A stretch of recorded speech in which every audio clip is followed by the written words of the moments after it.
Hi ಎಲ್ರಿಗೂ ನಮಸ್ಕಾರ. ಇವತ್ತು ಹಸಿ ತೊಗರಿಕಾಯಿ ಸಾಂಬಾರನ್ನು ಮಾಡ್ತಾಯಿದ್ದೀನಿ. ನಮ್ಮ ಮನೇಲಿ ಇದು ಎಲ್ಲರಿಗೂ ಫೇವ್ರೇಟು. ತುಂಬ ಅಂದರೆ ತುಂಬ ಟೇಸ್ಟಿಯಾಗಿರುತ್ತೆ, ಹಾಗೆ ತುಂಬ ಸಿಂಪಲ್ ಕೂಡ. ಮೊದಲು ಒಂದು ಪಾತ್ರೆಯಲ್ಲಿ ಎಣ್ಣೆ ಬಿಸಿ ಮಾಡಿಕೊಂಡು 2 ದೊಡ್ಡ ದೊಡ್ಡ ಬೆಳ್ಳುಳ್ಳಿಯನ್ನು ಪೀಸ್ ಮಾಡಿಕೊಂಡು ಸೇರಿಸ್ಕೊಂಡಿದ್ದೀನಿ. ಅದಾದಮೇಲೆ 2 ಈರುಳ್ಳಿಯನ್ನು ಕಟ್ ಮಾಡಿ ಸೇರಿಸ್ಕೊಂಡಿದ್ದೀನಿ. ಸಣ್ಣ ಈರುಳ್ಳಿ ಇದ್ದರೆ ಸೇರಿಸ್ಕೊಳ್ಬೋದು, ನಾನು ದೊಡ್ಡ ಈರುಳ್ಳಿ ಸೇರಿಸ್ಕೊಂಡಿದ್ದೀನಿ. ಹಾಗೆ ತೊಗರಿಕಾಯಿ, ಟೊಮೊಟೊ ಎರಡನ್ನು ಒಟ್ಟಿಗೆ ಸೇರಿಸ್ಕೊಂಡಿದ್ದೀನಿ. ಅದಕ್ಕೆ 1 ಸ್ಪೂನಷ್ಟು ಸಾಲ್ಟ್ ಸೇರಿಸ್ಕೊಂಡು ಇದನ್ನು ಕುಕ್ ಆಗೋಕ್ಕೆ ಬಿಡ್ತಾಯಿದ್ದೀನಿ. ಇದರಲ್ಲಿ ನೀರು ಬಿಡೋಕ್ಕೆ ಸ್ಟಾರ್ಟ್ ಆಗುತ್ತೆ, ಅಂಥ ಟೈಮಲ್ಲಿ ಇದನ್ನು ಬೇಯಕ್ಕೆ ಬಿಟ್ಬಿಡಬೇಕು. ನೆಕ್ಸ್ಟು ಮಸಾಲೆ ರೆಡಿ ಮಾಡ್ಕೊಳ್ತಾ ಇದ್ದೀನಿ.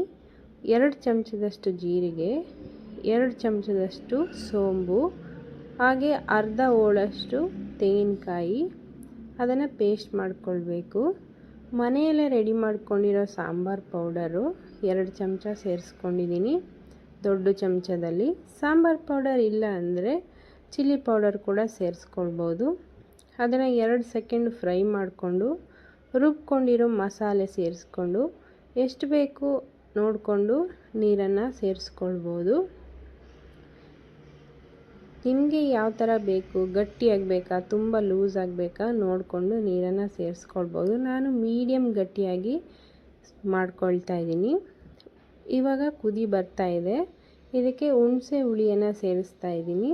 ಹುಳಿ ಹಾಕಿದ್ರೇ ಇದಕ್ಕೆ ಟೇಸ್ಟು ಚೆನ್ನಾಗಿರುತ್ತೆ. ನೋಡಿ, ಸಿಂಪಲಾಗಿ ಸಾಂಬಾರು ರೆಡಿ ಆಯಿತು. ಇದಕ್ಕೆ ಕೊನೆಯದಾಗಿ ಒಂದು ಒಗ್ಗರಣೆಯನ್ನು ಸೇರಿಸ್ಕೊಂಡ್ರೆ ಮುಗೀತು. ತುಂಬ ಟೇಸ್ಟಿಯಾಗಿರುತ್ತೆ. ನಾವು ಇವಾಗ ಫಾಸ್ಟ್ ಫುಡ್ ತಿನ್ಕೊಂಡು ನಮ್ಮ ಟ್ರೆಡಿಷ್ನಲ್ ಸ್ಟೈಲ್ ಅಡುಗೆಗಳನ್ನ ಮರ್ತೋಗ್ತಾ ಇದ್ದೀವಿ. ಈ ಥರ ಟ್ರೆಡಿಷ್ನಲಾಗಿ ಖಂಡಿತ ಟ್ರೈ ಮಾಡಿ, ತುಂಬ ಚೆನ್ನಾಗಿರುತ್ತೆ. ಬಿಸಿ ಬಿಸಿ ಮುದ್ದೆ ಜೊತೆಗೆ ಹಸಿ ತೊಗರಿಕಾಯಿ ಸಾರು.